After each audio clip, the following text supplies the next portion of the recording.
ओहो, कहिलेदेखि घन्टी बज्दैछ? अरे कसैले खोल्छ दैलो? यो घरमा हरेक काम मैले गर्नुपर्छ। आउँदैछु, दैलो खोल्न।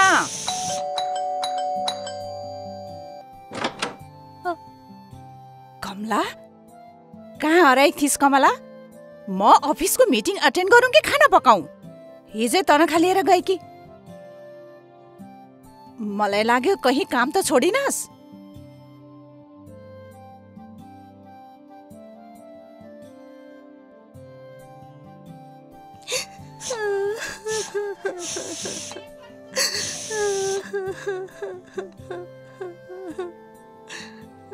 अरे के भयो?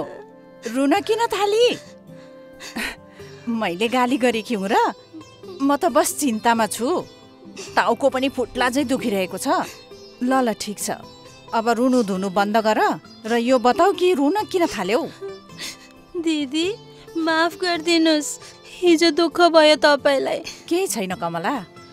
त्यो मेरो पतिले रिक्सा किनेका थिए नि, त्यसको किस्ता जम्मा हुन्छ नि रानीगञ्जमा 7 तारिकमा।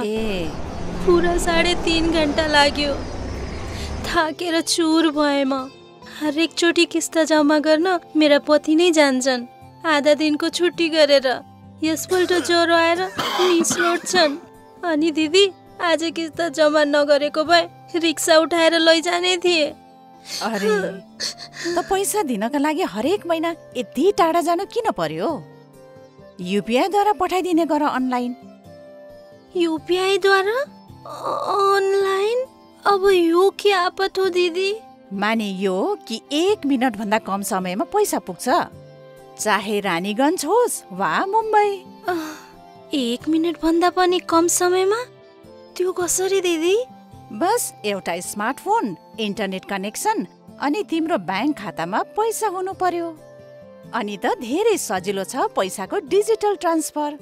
सिकाइदिनुस् न दिदी युपिआई।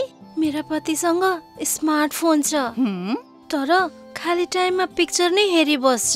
युपिआई द्वारा पैसा पठाउन सिके भए हुन्थ्यो। म ल्याउँछु नि भोलिदेखि फोन। ठिक छ, स्मार्टफोन युज गर्न पुरा सिकाउने छु तिमीलाई।